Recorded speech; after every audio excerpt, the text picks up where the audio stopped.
Um, I'm a little more dressed up than usual in the office. Everyone was like, "Where are you going?"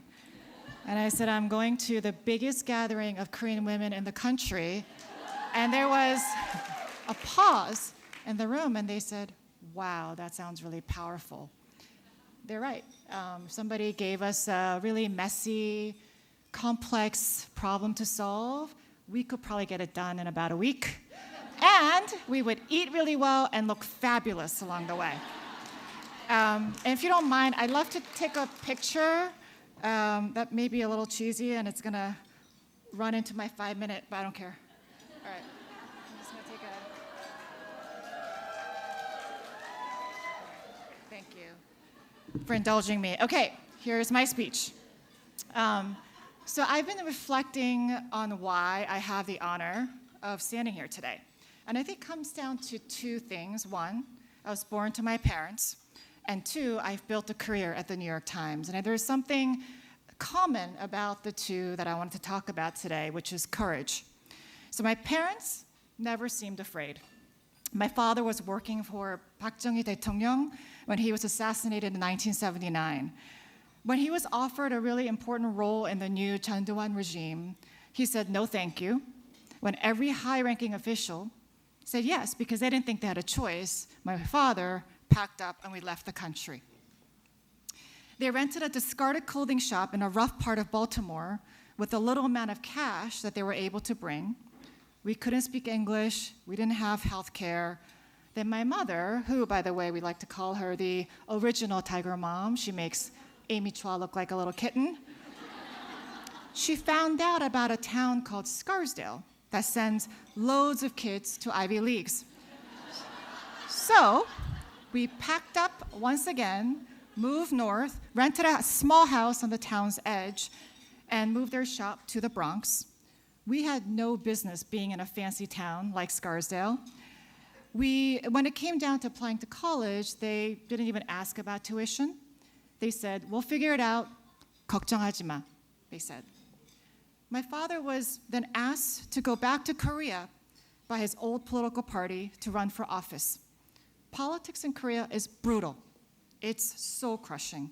But that didn't matter to my parents. My parents went back once again with almost nothing, and when that dream ended very quickly, they started all over again, starting yet another small business from the ground up. That courage rubbed off. They weren't afraid, so I wasn't afraid. Whether it was volunteering to make kimbap for my entire 4th grade class without realizing how hard it is, moving to my father's native district in Chungcheongnam-do after college to help him with his political campaign, walking away from a law career to give a shot at journalism at 60 Minutes for a quarter of the pay, and quitting that when I saw how powerful men like Charlie Rose treated other people, or entering the New York Times boardroom as the only Asian woman on the executive committee, I kept jumping without knowing the landing. But the bravest thing I think I did was when I was pregnant with my first son, Michael. Doctors told me to deliver early, saying so there's something wrong with my womb because he wasn't growing normally. But somehow I knew he was doing okay. He seemed to be having a party in there. His heartbeat was strong. He was kicking all the time. So I did my own research. I trusted my instincts, and I stuck it out until full term. It turned out that he has a very rare growth disorder called Russell-Silver syndrome. You can Google it. His size had nothing to do with my womb. And many kids with this syndrome face developmental and cognitive delays because they were taken out too early because of premature delivery. He was tiny at birth, and those early years were really, really tough. My husband, some of you may know him, he's on the board of KACF, the DJ. He and I took turns to feed him 24/7 to avoid having to put in a G-tube. I quit my job and thought I could never, ever work again. But I'm happy to say that 4-pounder that doctors doubted would survive is thriving as a sophomore, and he's a campus DJ at Harvard University.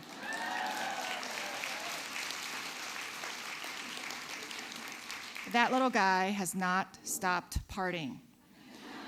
So, it's no wonder that I felt at home when I entered the doors of the New York Times, where the bravest people on earth go to work every single day. Our journalists are unshakable. They'll do whatever it takes to tell the truth. Independent journalism is increasingly risky and costly. Governments around the world are exerting pressure on news organizations and journalists.